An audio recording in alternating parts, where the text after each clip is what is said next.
कामदं मोक्षदं चैव ओंकाराय नमो नमः। अविरल शब्दगणोग प्रक्षालित सकलभूतलमलकलंका मुनिरेपासी तीर्था सरस्वती हरितोऽनृता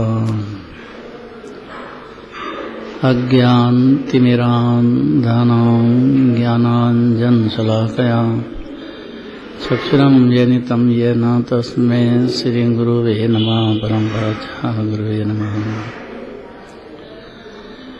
मंगलम भगवान वीरो मंगलम गौतमो गणी मंगलम कुंद कुंदार्यो जयेन्द्रमस्तु मंगलम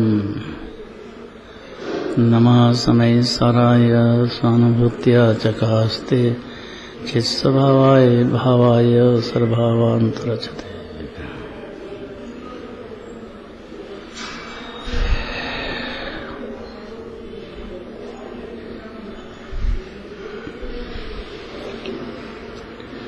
अजब गजब की बात करते हैं। देखो,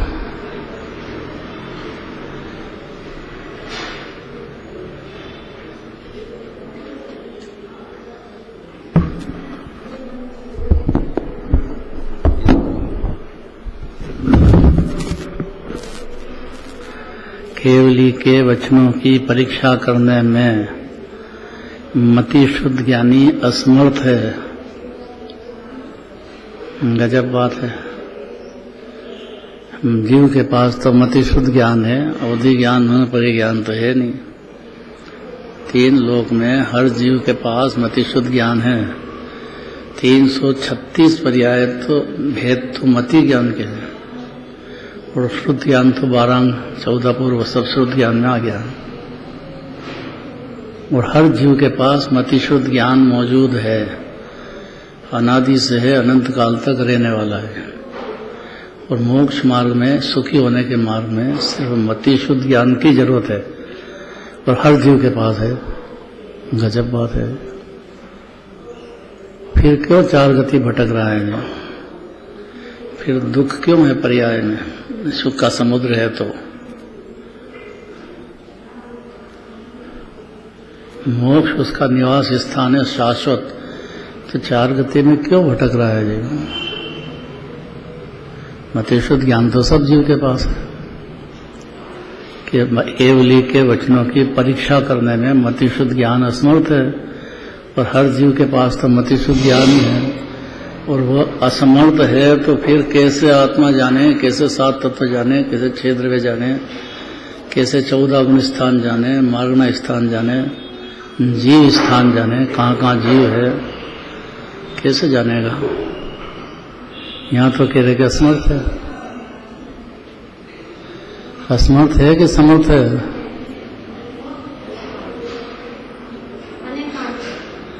मतलब दोनों कैसे हैं? क्या अपेक्षा है? अपेक्षा तो कमजोर लोग लगाते हैं।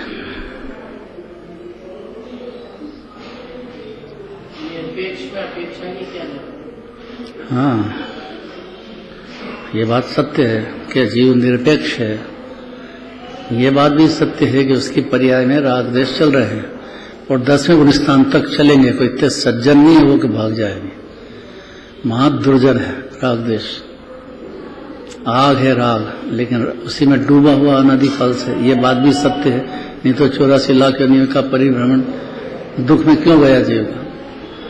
और ये बात भी सत्य है कि निरपेक्ष जीव परमात्मा ही विराजमान है और उसका मति शुद्ध ज्ञान समुद्र आत्मा को जानने में समर्थ है।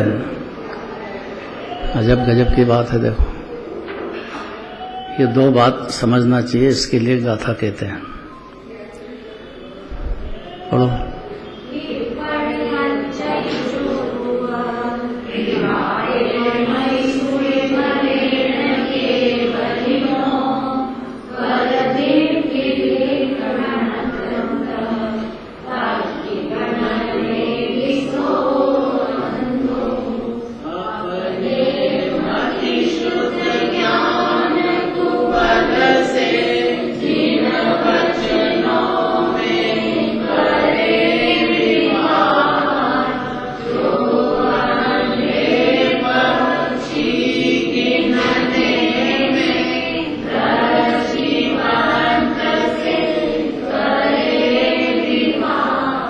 किसको अंधा किया कि जिस जीव को द्रव्य दृष्टि हो गई, अर्थात द्रव्य भी है और पर्याय भी है, उसमें द्रव्य पे अहमपना आ गया और पर्याय में से अहमपना निकल गया, लेकिन पर्याय का ज्ञान रह गया। तो पहला गुण स्थान से लगा के 14वां गुण स्थान तक पर्याय की क्या पोजीशन है, ये अगर जीव जानने में असमर्थ हो तो फिर काय के लिए कहते हैं। और मतिशुद्ध ज्ञान के सिवाय तो हमारे पास है नहीं अभी। अवधि ज्ञान, मन परि ज्ञान, और शास्त्र में कह दिया कि अवधि ज्ञान, मन परि ज्ञान, ये कोई तो एक्स्ट्रा ज्ञान है। जीव को, मतिशुद्ध ज्ञान वाले जीव को अनेकांत में विवाद नहीं करे तो समर्थ है वो, और अनेकांत में विवाद करे। जब द्रव्य दृष्टि से बात चल रही है तो परमात्मा ही है जीव, कि नहीं मैं तो रागी हूं। जब पर्याय की बात करेंगे फिर राग देश है तो कि नहीं मेरे तो परमात्मा हूं, द्रव्य में है ही नहीं पर्याय। तो विवाद नहीं करना है। दोनों बात को समझने की ताकत है मतिशुद्ध ज्ञान में, लेकिन पूर्णतया हो जाए केवल ज्ञान, वो नहीं होगा। केवल ज्ञान की वाणी से, द्रव्य दृष्टि से अपने को आनंद का सागर समझ जाएगा, जो मान लेगा। और पर्याय देखेगा तो पर्याय के गुण स्थान के हिसाब से अपनी प्रगति पर्याय में होगी, ये बात भी समझ जाएगा। इसलिए उसको अब कोई दूसरे ज्यादा अवधि ज्ञान, मन परि, मेरा क्षोभम ज्ञान तो कम है, मेरे को तो याद ही नहीं रहती है, तो याद रखना भी नहीं है कुछ। भुलाने के लिए सब बात कहते हैं, याद कराने के लिए नहीं कहते हैं।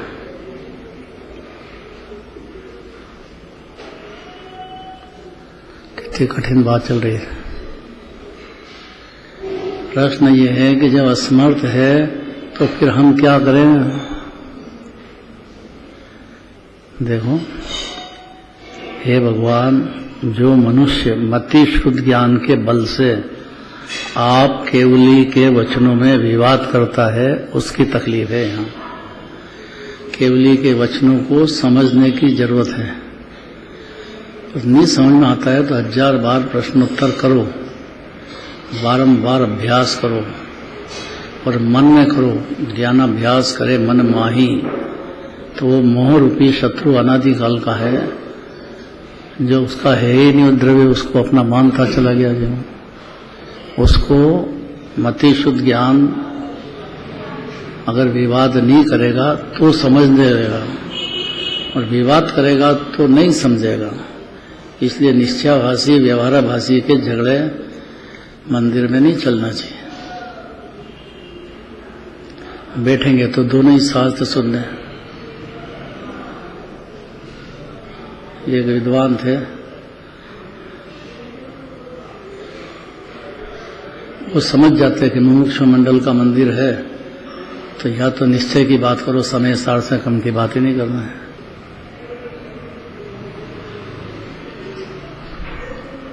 एक विद्वान है कि यह तो व्यवहार वाले जीव है, तो व्यवहार की बात करो।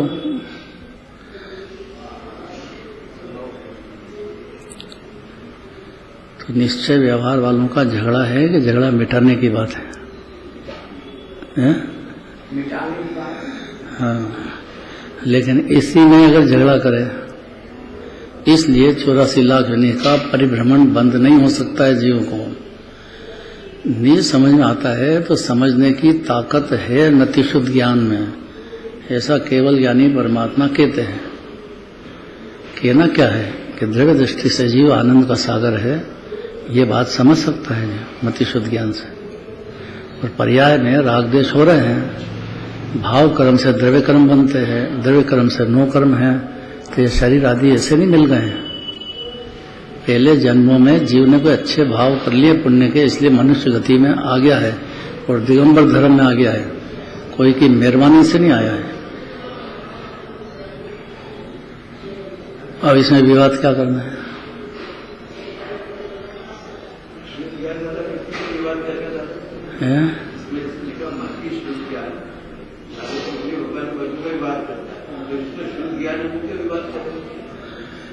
मति शुद्ध ज्ञान जब सम्यक हो जाता है तब वो जितना भी है वो सारा शुद्ध ज्ञान है।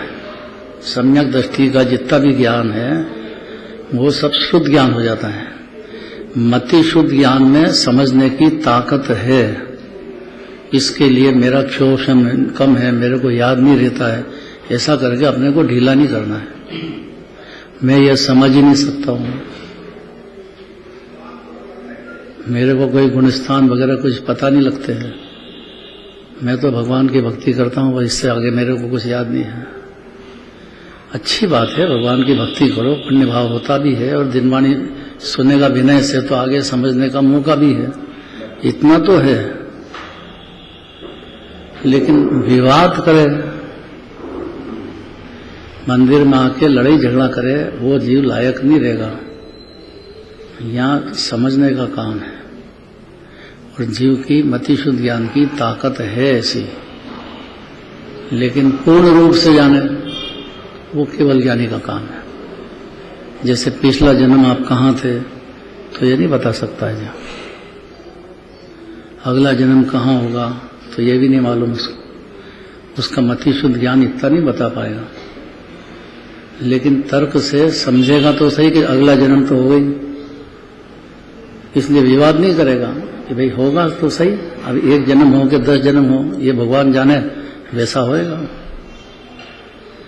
जो जो देखी गीत राग ने सो सो होसी के नहीं होएगा, अनहोनी कबहू नहीं होसी। इसलिए निर्भर हो जाओ कि जो भगवान ने देखा है उस अनुसार हमारी पर्याय में संयोग में होता आया है, होता रहेगा, इसमें विवाद नहीं करना है। तो यहाँ तो कह दिया कि असमर्थ है। असमर्थ इसलिए कहा है कि जो जिनवाणी सुन करके आपस में प्रेम होना चाहिए, वात्सल्य होना चाहिए कि जगह एक दूसरे को नीचा दिखाने की भावना रखे या साधर्मी प्रेम भी पैदा नहीं हो।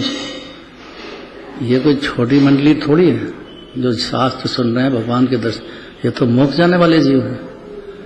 3 लोक में इससे ऊंचे जीव होते ही नहीं है, ये छोटे जीव नहीं है। ये जो भगवान के दर्शन पूजन करते हैं या तीर्थ जाते हैं, सिंध क्षेत्र जाते हैं या जिनवाणी सुनते हैं, उन जीवों को छोटा नहीं समझना।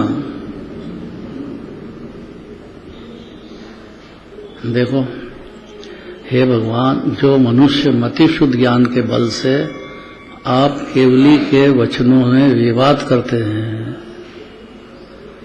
यहाँ तकलीफ है।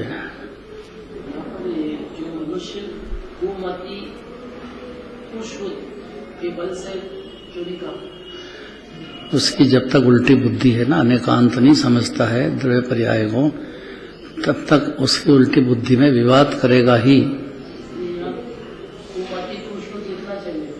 समझ लो ना, विवाद करने का मतलब क्या है।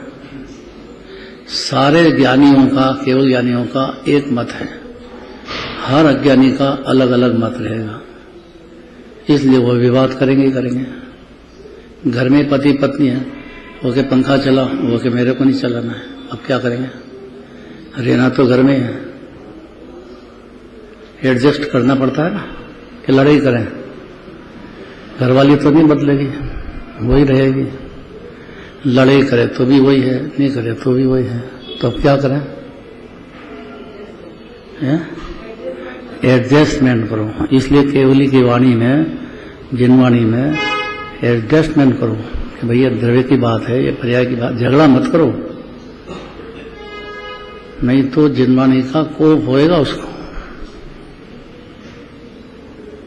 विवाद करते हैं उसकी एकांत की मुख्यता करो, भले ही द्रव्य की, लेकिन अनेकांत को ध्यान में रख करके अनेकांत की बात है, सम्यक एकांत बोलते हैं उसको, जिसको अनेकांत माने द्रव्य पर्यायात्मक वस्तु है, ऐसा जसता है, सुन रहा है, जज जाए तो ज्ञानी हो जाएगा, लेकिन सुनता है तो उसको विनय होना चाहिए, अति विनयवंत, वो भव्य जीव भी होना चाहिए। उसका प्रकाशन के भानु के समान है जिनवाणी, उसका अनादि का ज्ञान अंधकार सूर्य जैसे उगते से ही खत्म होता है, ऐसा जिनवाणी की विनय पूर्वक या भगवान की विनय पूर्वक दर्शन आदि करने से उसका नेत्र खुल सकता है। खोलेगा तो खुद ही, निमित्त है। ऐसा जो समझेगा वो विवाद नहीं करेगा साधर्मियों के साथ। बोले तो मित्र पक्ष और अंदर द्वेष रखे, ऐसा मुमुक्षु नहीं होना चाहिए। कोई भी मुनिराज हो, द्रव्यलिंगी हो, भावलिंगी हो, आप विवाद का क्या काम है?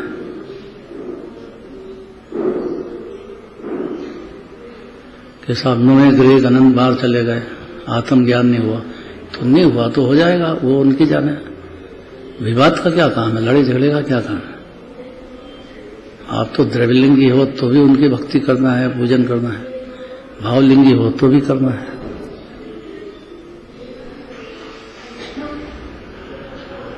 यहां क्या शब्द दे रहे हैं कि मति शुद्ध ज्ञान की इतनी ताकत है कि वो जिनवाणी की बातें समझ सकेगा। पशु भी हो, नारकी हो, भले उससे कोई फर्क नहीं पड़ता है। और जिनवाणी को बहुत सरल है, भाई शरीर है, संयोग है, छूट जाएगा। इतनी तो बात कर रही है जीव कि शरीर नहीं हो आप, और क्या कह रही है जिसमें? लड़ाई झगड़े का क्या काम? ये तो मान तो रहा अनादिकाल से देह को अपना, और ये छूट जाएगा तो यहाँ का सब छूट जाएगा। इतनी बात नहीं समझेगा क्या? उसमें ताकत है इतनी कि भाई देह छूटने वाला है, तो ये प्राप्त पर्याय में तन्मय कैसे रहेगा? और मान लो कि प्राप्त पर्याय में अभी उसकी नींद नहीं खुलती है तो कोई बात नहीं, लेकिन जिनवाणी का विरोध नहीं करेगा।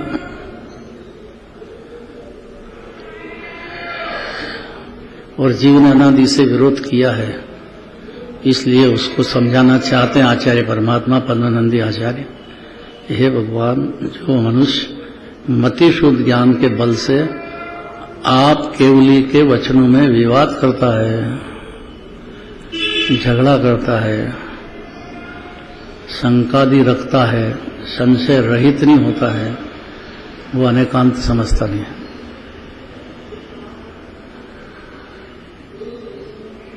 हजारों प्रश्न पैदा होंगे, क्योंकि जिनवाणी तो 12 अंग 11 अंग 14 पूर्व में गुथी गई है, और वो सब जीव के लिए ही है।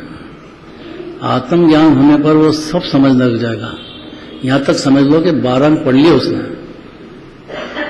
आत्मज्ञान हो गया, उस जीव का ज्ञान, मति शुद्ध ज्ञान मोक्ष तक ले जाएगा उसको।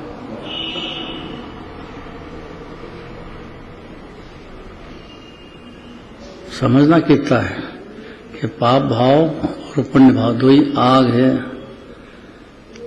जीव को लगता है कि मेरे से पाप पुण्य से बाहर में सब चल रहा है, बस इतना ही तो अज्ञान है, इससे आगे कुछ भी नहीं है।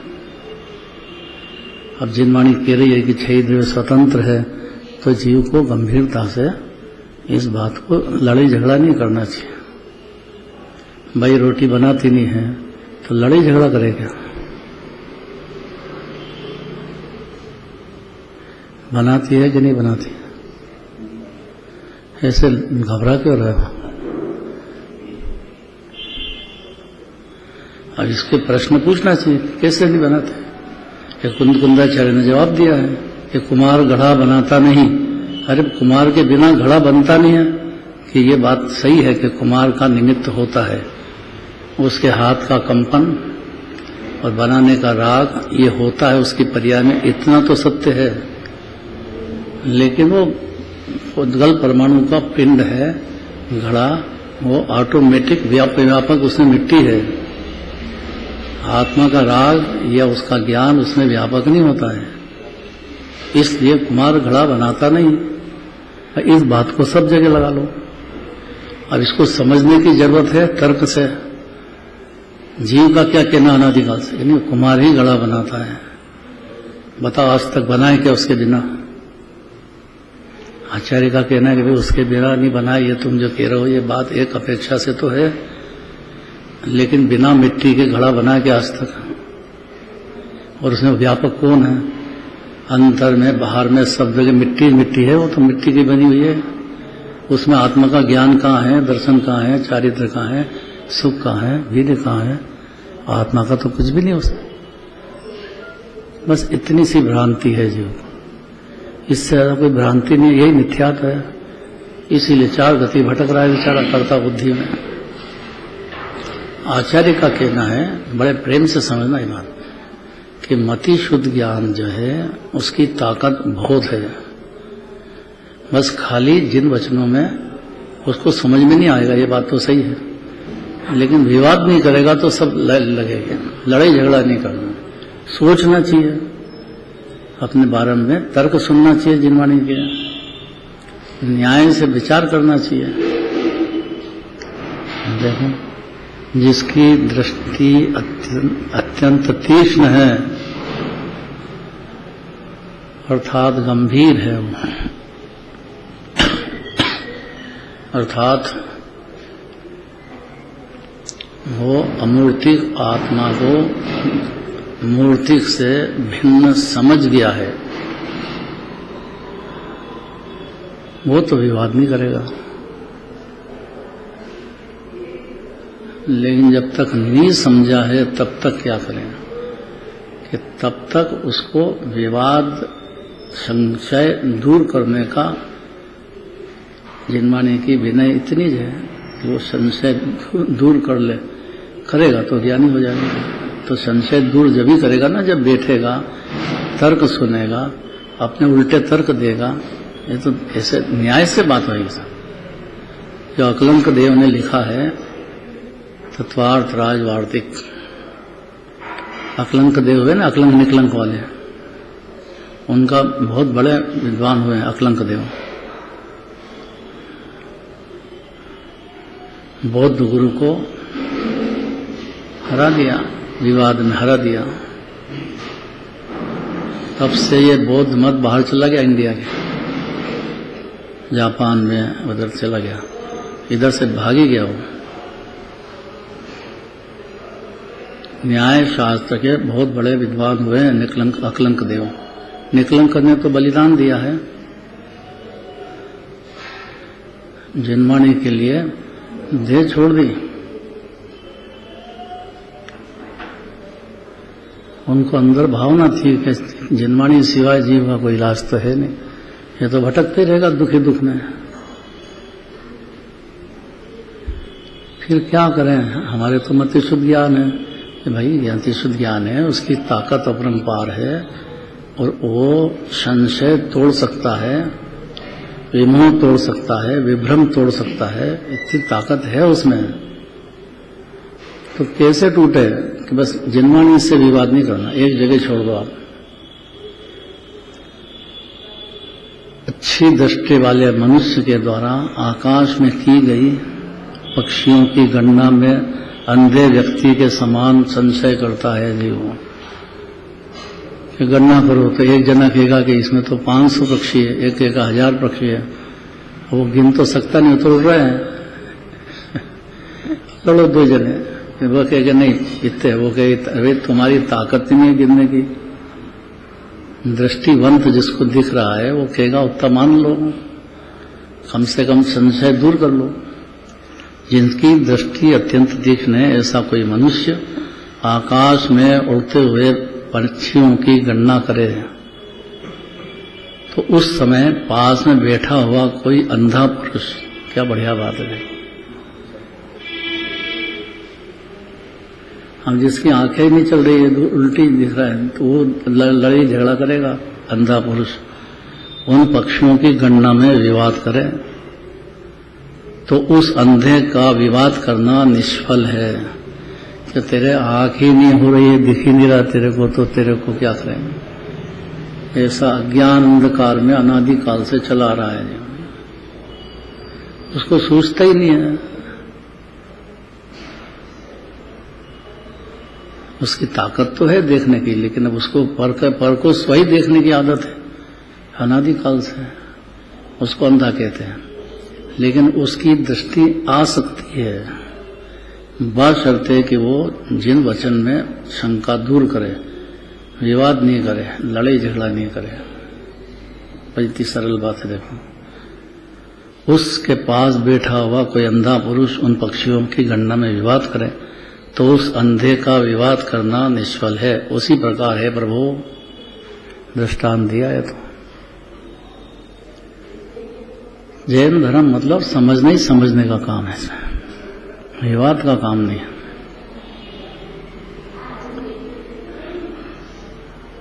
चौथा गुण स्थान क्या होता है, पांचवा क्या होता है, छठा क्या होता है, सब समझने की बात है। जीव कहाँ है, अग्नि कायक जीव, वायु कायक जीव, वनस्पति कायक जीव, अपने से हिंसा नहीं हो जाए इसके लिए कहा है।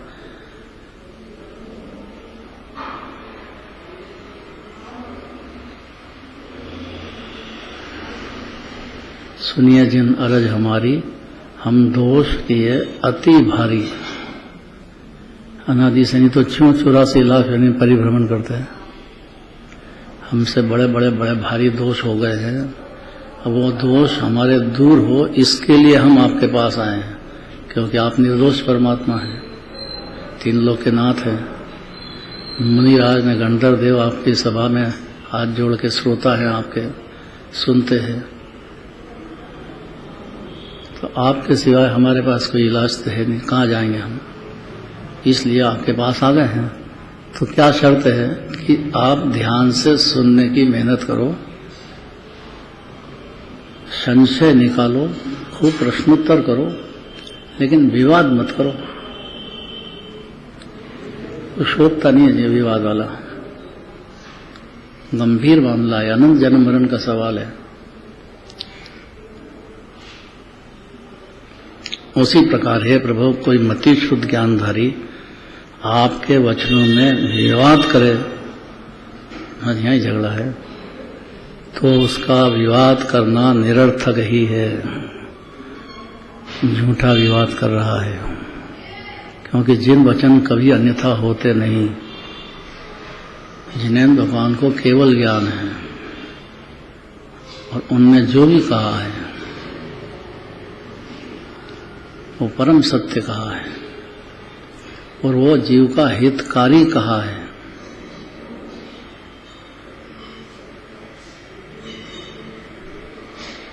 भजन बोलते थे, वाणी आई है वाणी आई है।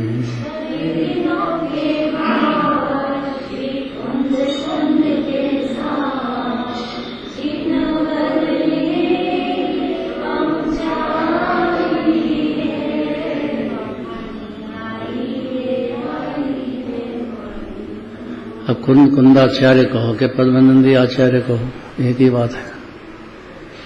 इन्हीं के मार्फत अनंत भगवान ने वाणी पहुंचाई है। इसलिए दिगंबर मुनिराज का विश्वास करना चाहिए जीवों को। वही कहेंगे जो जिनराज ने दिव्य ध्वनि में कहा है, और जीव के हित का पार नहीं है जिसमें। इसका विनय पूर्वक सुनना तो ठीक है, लेकिन विवाद नहीं करना चाहिए। प्रश्नोत्तर खूब करो आप, 1000 तरह के प्रश्नोत्तर करो, क्योंकि जीव तर्क लगाएगा तो कुतर्क लगाएगा। पहले तो अज्ञान में क्या करे, तो खूब लगाओ भले, लेकिन जिनराज ने कहा है तो उस पर विवाद, लड़ाई झगड़े मत करो, समझने की कोशिश करो। और मति शुद्ध ज्ञान की ताकत ऐसी है कि वो समझ सकता है, इसलिए कह रहे हैं मति शुद्ध ज्ञान से। इसलिए ज्यादा ज्ञान हो, खूब क्षोभन ज्ञान हो, ये सब हो तो अच्छी बात है, लेकिन उसका कोई पकड़ करने से कोई फायदा नहीं है। क्योंकि खाली जानना तो इतना है ना, शरीर अलग है, राग अलग है, आत्मा अनादि अनंत, आनंद का कंद अलग का अलग ही है, इतना ही समझना है।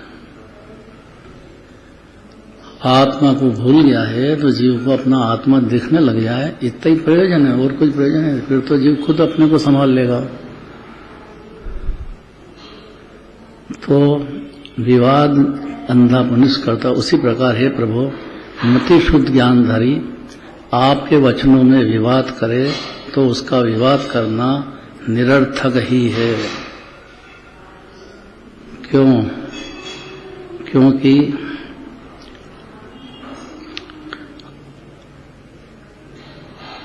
आप केवली हैं, अर्थात आपको केवल ज्ञान चल रहा है, केवल दर्शन चल रहा है। इसलिए आपके ज्ञान से कुछ बाकी रहा नहीं। सब जानने वाले भगवान हैं, करने वाले नहीं हैं। अनुमति में करने वाले मानते हैं, बस इतनी भूल है। बस भगवान जानते हैं कि करते हैं। कोई मनी थोड़ी है जो दूसरे का काम करेंगे। तीन लोक के नाथ है, मणि गणधरादि सेवत महंत, नव केवल अलब्धि रमा धरंत। अपरंपार महिमा है जिनेन्द्र भगवान की। वो उनका विवाद करना निरर्थक ही है, क्योंकि आप केवली हैं। आपके ज्ञान में समस्त लोक और अलोक, लोकाकाश अलोकाकाश, ये 343 राजीव प्रमाण लोकाकाश, और हर जीव निश्चय से लोकाकाश के बराबर है। व्यवहार से देह प्रमाण है, दोनों सत्य है। ये देह में विराजमान है, इतने देह में इतने प्रदेश फैले हुए हैं। निश्चय से उसके 3 लोक 343 राजीव प्रमाण उसका प्रदेश है, उसमें अनंत अनंत गुणों का भंडार है। ऐसा केवल ही परमात्मा का कहना है हर जीव के लिए। पशु गति में हो, नरक में हो, इससे कोई फर्क नहीं पड़ता है। जीव असंख्यात प्रदेश ही है, अनंत गुण से संपन्न, वैभव संपन्न परमात्मा है जीव। कोई जीव को पर्याय दृष्टि से नहीं देखना। पर्याय दृष्टि से देखना है तो अपने को देखो, बहुत दोष चल रहे हैं। दूसरे जीव को दोष देखना तो माफी मांगते हैं आचार्य भी, भाई किसी जीव को मैंने पर्याय दृष्टि से देखा हो तो मेरे को क्षमा कर देना। गजब है, आचार्य जीव से क्षमा मांगते हैं। अशोक जी, समझने की कोशिश करो।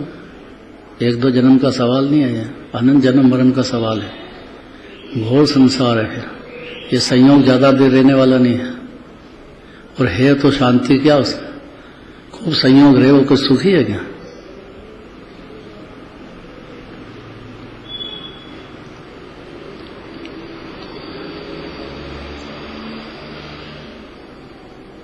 आपके ज्ञान में समस्त लोक अलोक के पदार्थ, अब क्या बाकी छोड़े, हाथ की रेखा के समान स्पष्ट झलक रहे हैं।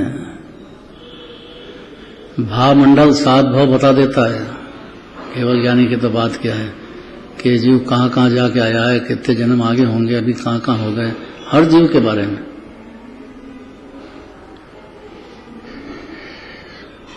क्यों भटक रहा है, क्या संशय चल रहे हैं।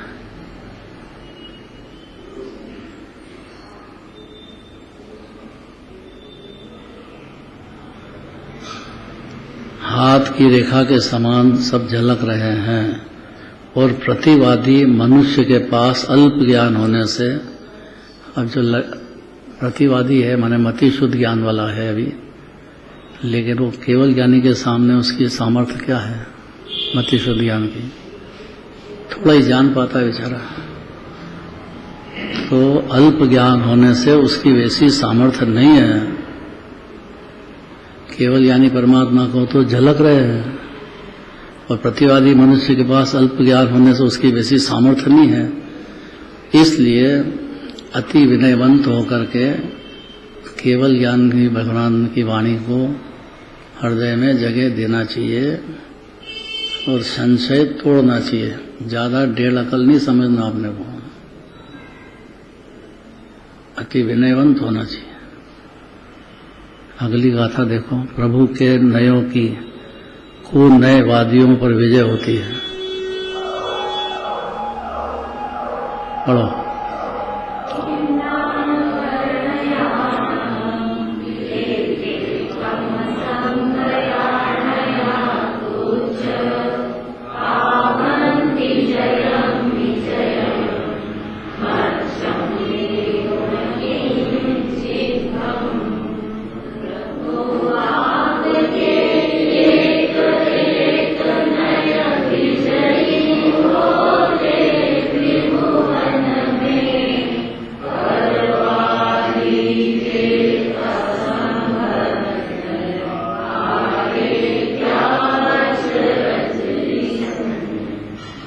हे जिनेंद्र भगवान, कितने प्रेम से और कितने विनय से आचार्य भगवान को याद करते हैं। किसको के? तीन लोक के नाथ परमात्मा। अनंत जीव तर गए हैं और आगे तरेंगे।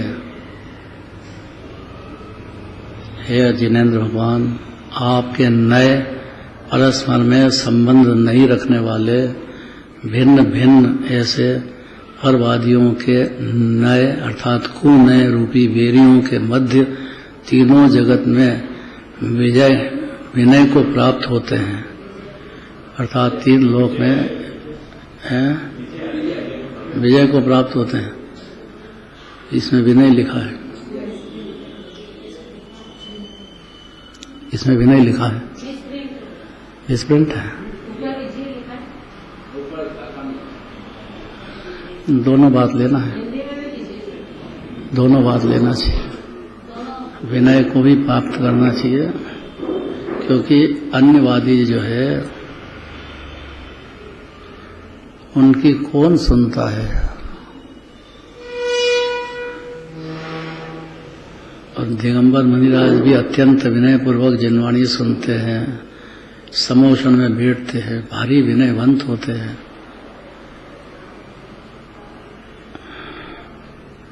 और विजय इसलिए है कि आपकी वाणी का कभी भी एक शब्द समझ न देखो।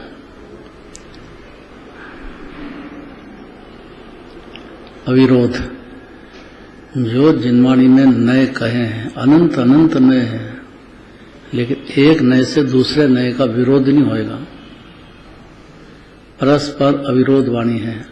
जब भी जिनवाणी सुनोगे तो उसमें नए तो बहुत हैं, द्रव्य नए, पर्याय नए, ये तो बड़े बड़े हैं, बाकी सूक्ष्म तो बहुत है। आगम के हिसाब से तो 7 नए कहे हैं, अध्यात्म के हिसाब से अनंत नए कहे हैं। अनंत नए निक्षेपे बखानी है, जेने जिनवाणी जानी तेने जानी है। क्योंकि नए विभाग समझने लग गया जीव, नए नहीं सुना कभी। तत् अतत्, सत असत, एक अनेक, स्वद्रव्य क्षेत्र काल भाव के अनुसार सत, परद्रव्य क्षेत्र काल भाव के अनुसार असत। 47 नए आचार्य ने कहे हैं। और आखिरी में तो कहा तो स्थाप निज को मोक्ष पथ में। सारे नयों का प्रयोजन इतना है। ये सब अलग अलग तरह के नए अनंत अनंत हैं, लेकिन इसका काम यह है कि एक एक नए सत्य है और है अनंत। तो हम क्या करें? स्थाप निज को, कारण परमात्मा को, शुद्ध नए के विषय को स्थापन करो अपने में। फिर क्या करें? ध्याओ इसको, आत्मा को, अनुभव करो इसका। और क्या करें? इसी में नित्य विहार करो। इससे ऊंची कौन से जगत में पदार्थ है? तो हम क्या करें? पर्दे में विहार करना बंद करो, या मान लो जानते भी हो तो जान करके छोड़ दो। उसने मैं करूं की बुद्धि छोड़ दो। ये देखेंगे तो सही, और भूमि का अनुसार विकल्प भी होंगे भी सही, जानेगा भी सही। तो भी विवाद नहीं करना, विवाद नहीं करना, क्योंकि नए तो बहुत है। कितनी अपेक्षा से सारे झगड़े अपेक्षा नहीं समझने के तो है। किस अपेक्षा से कहते हैं वो बात को सुनना चाहिए। कब तक लागू पड़ेगी, अपने को क्या लागू पड़ती है, सारे जगत में वो बात कटने वाली नहीं है। उस नए से समझने की मेहनत करना चाहिए, विवाद नहीं करना चाहिए, क्योंकि बहुत सारे नए हैं। 47 नए तो अपने यहाँ लिखे थे पहले। ज्ञान नए, क्रिया नए, तत् नए, अतत् नए, बहुत सारे हैं। और समय सार में पशु कहा है कि जो नए को नहीं समझता है वो पशुवत है बेचारा। पशु जैसे अननोन है, ऐसा ये भी अननोन है। इसलिए नयों से समझने की मेहनत करना चाहिए, संशय दूर करना चाहिए। ये तो जीव का कर्तव्य है। विवाद करना, कि निश्चय वाले हैं, व्यवहार वाले हैं, तो विवाद करें, ये मंदिर उनका है, ये मंदिर इनका है। अरे मंदिर तो तीन लोक के नाथ का है। राग द्वेष करें कि आपस में प्रेम करें, एक दूसरे को आगे बढ़ाएं कि एक दूसरे को नीचा गिराने की सोचेंगे। जिस प्रकार एकता और विरोध से रहित होने के कारण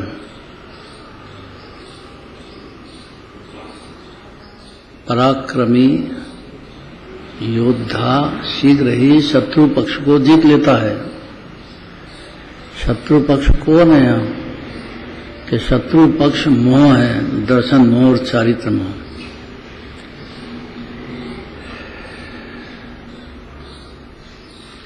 पराक्रमी योद्धा है और उसके पास औजार है, हथियार है, तो जीत लेगा। हथियार और चलाना याद नहीं हो तो, हथियार हो ही नहीं तो। इसी तरह परवादियों के विरोध से युक्त, परवादी माने अन्य मती अज्ञानी तक है, अज्ञानी को परवादी कह दिया है। उसके विरोध से युक्त भिन्न भिन्न नयों को आपके अभिन्न नए जीत लेवें, तो इसमें आश्चर्य क्या है? गजब की बात है। कौन विजयी होएगा? नए को जो समझेगा वो तो विजयी हो जाएगा। काय पे? के मोह पे, दर्शन मोह पे भी और चारित्र मोह पे, अपनी परिणति में।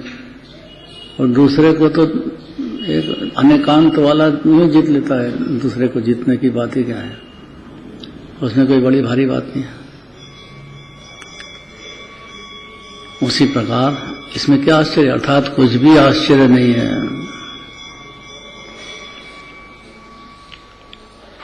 टाइम भी हो गया है, आखिरी का हेडिंग पढ़ लो बस कल के लिए। प्रभु का वर्णन करने में बृहस्पति भी असमर्थ है। अर्थात कितना बाहर का क्षोभम ज्ञान हो, कितना पढ़ा लिखा हो, कितना बड़ा हो, वो समर्थ नहीं है, असमर्थ है। आपके प्रभु कैसे हैं भगवान, उसका वर्णन करने में ही असमर्थ है। और मति शुद्ध ज्ञान की ऐसी ताकत है कि आत्मा जानते से ही सब जानने लग जाएगा जीव। इतना समझना देह में मैं आत्मा भिन्न हूं, बस इतने में तो ज्ञान नेत्र खुल जाएगा जीव का और सब जानने लग जाएगा। ये कल चलेगी बात।